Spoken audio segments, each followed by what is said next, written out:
We turn to some brand new reaction this morning. Out of South Carolina, as former Colleton County Clerk of Court Becky Hill will not be going to jail for obstruction of justice and committing perjury. Hill pleaded guilty on Monday to showing sealed court exhibits during the Murdaugh homicide trial to a photographer and then lying about it in court. Hill also admitted to 2 counts of misconduct while in office for taking bonuses and promoting a book that she wrote about the trial. The judge sentenced her to probation and community service. Here's what she had to say when she addressed the court. There is no excuse for my mistakes. I am ashamed of them, and I will carry that shame with me for the rest of my life. I have already begun the hard work of rebuilding relationships that I damaged by accepting responsibility, by seeking forgiveness from those that I love, and by repaying any improper bonus I received. I am committed to making amends. So does this plea have any bearing on Murdaugh's bid for a new trial? We know he's trying to appeal his convictions. Let's bring in his attorney, Dick Harpootlian, now to talk about this. Dick, good morning to you. Thanks for coming on the program. I want to start with that question, please. What we saw yesterday, does that have any bearing on what you're trying to do for your client? It should not. What the prosecutor, Rick Hubbard, said yesterday was he didn't believe that he could provide a case to convince a jury beyond a reasonable doubt that she had tampered with the jury. The standard is totally different in our appeal. The judge who heard the jury tampering hearing, former Chief Justice Jean Toll, found she, A, was a liar, B, that there were conversations between her and jurors, at least 3 of them, in which she said things the day he was to testify that, watch the way he testifies, basically don't believe him or look for reasons not to believe him, which is clearly an effort. And she admitted, or she had said to several people, that she was trying to sell books, and the best way to sell a book would be to get a guilty verdict. That's uncontradicted. So the question is purely a legal question, not a factual one. Judge Toll's already found the facts that she had these conversations with jurors. The legal question is, do you have to show that affected a juror, that it somehow changed the verdict? And she found that the law required that, and we believe that that was, with all due respect, a legal error. There's a federal case, Remmer, in which the Fourth Circuit and the U.S. Supreme Court have both said all you have to show is there was a effort on the part of especially a court attaché, like a bailiff, clerk of court. And to be frankly, I've never seen, there isn't a case out there on a clerk of court doing this because they just don't do it. There are some bailiff cases, but all we have to show is that was that conversation. Then the burden shifted to the prosecution to show beyond a reasonable doubt that it didn't happen, and they never even argued that in the record below. And the state is stuck with, and we are happy to embrace the factual determinations made by Justice Toll in that hearing. Understood. This is fascinating how really nuanced it is, Dick, as you know, as you were explaining to us. So what it boils down to is whether former Chief Justice Jean Toll applied the correct legal standard when she heard that testimony in the hearing with Becky Hill. We have a clip from the hearing. Let's take a look back at that together now.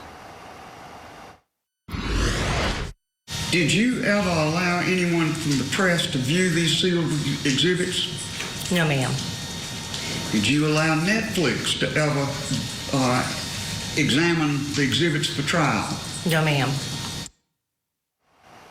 I think we all remember those moments. That was a big hearing, Dick, as you know. And so to boil it down, it seems that the standard that the former Chief Justice applied was one, as you explained, where there must be a conversation and then proof of an effect on the outcome, whereas the standard you believe that's correct is that only the conversation is enough to warrant this going back to the trial court and being retried. And that's exactly right. And by the way, if you apply the Toll standard, and by the way, there's no South Carolina case on point on this issue. There's some that dance around it, but not this issue specifically. So I think it's important to understand it's a case of first impression, as we say in the business, number one. And number two, how do you, I mean, you don't ask, you're not allowed to ask jurors, you know, why you decided this or did this affect you? That's clearly the law. So, and what the U.S. Supreme Court has said and the federal courts have said is you can't go behind all that. You can't try to discern whether it made a difference or didn't make a difference. We're not confident, but we think we have a really good argument that what Justice Toll found factually is enough to give us a new trial. Dick, I understand that you and your teammates have a date for oral arguments. February 11th is our understanding. Tell us what you expect to happen on that date and whether your client will be there for the hearing. Well, defendants don't come unless they're out on bond, and he's not, aren't brought to the appellate court for the hearing. These are purely legal issues.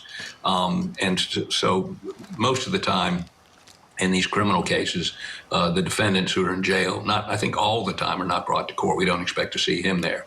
We do expect it's going to start about 9:30, probably 3 hours, maybe 4, because there's so many issues to deal with, not just the Becky Hill issue, but all the issues during that 6-week trial of what we call 404. Should the financial crimes have been allowed in to the extent that they were? Secondly, there are other evidentiary issues, like we were able to prove that at the moment Alec was cranking up his car at Moselle, somebody was throwing Maggie's phone out of a moving car half a mile away. I mean, that's based on uncontradicted scientific data. The judge allowed some jerry-rigged experiment by an unqualified expert to testify that wasn't necessarily true. That's a key issue.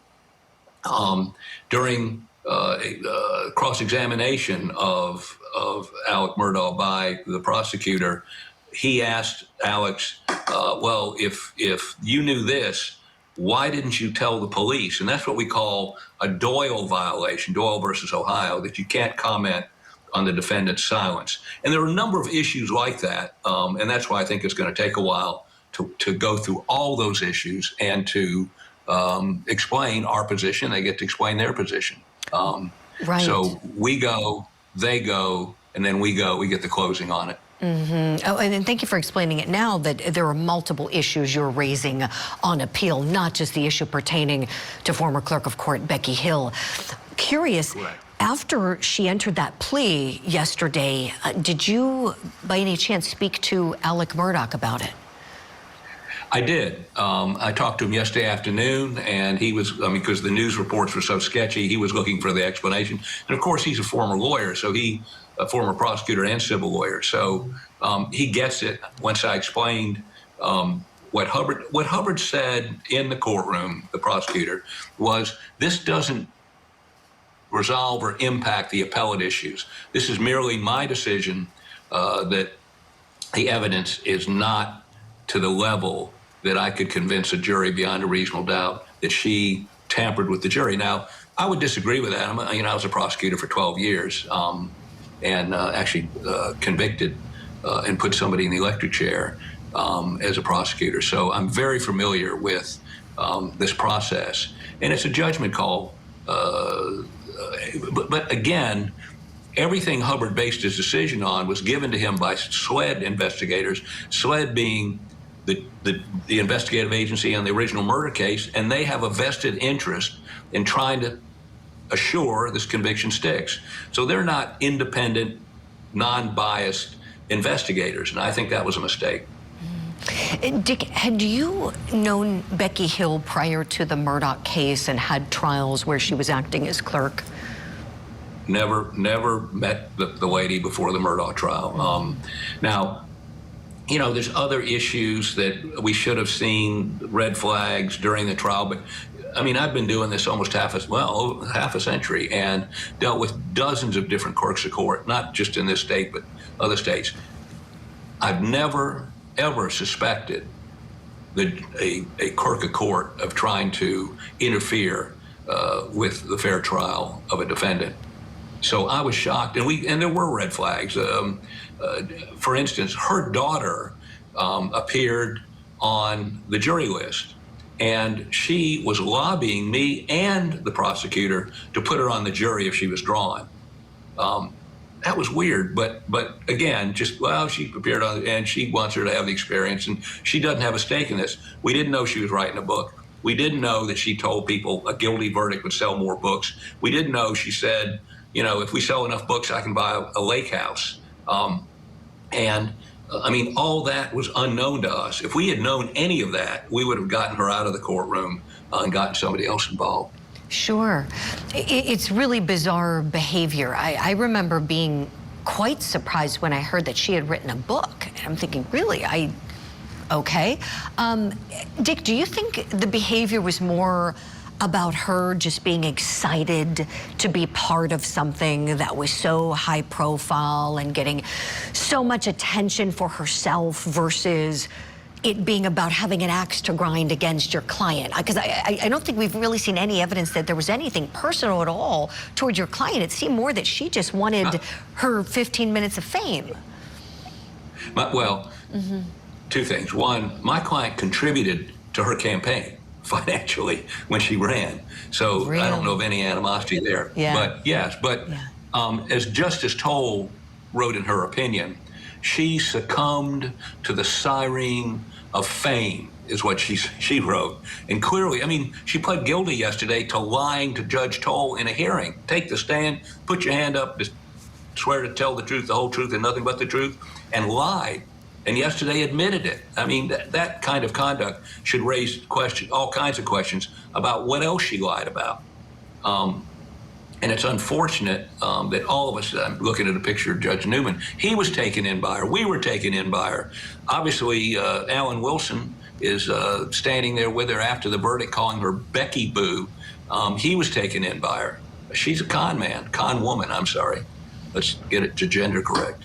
Sure. It's very unfortunate, and this just shouldn't happen. It was, quite frankly, disgraceful what she did. And now that we look ahead to what pertains to the case in the appeal, that February date will be here before we know it. So I would imagine you're going to be working over the holidays, Dick. Tell us what the plans are over the next couple of weeks, please.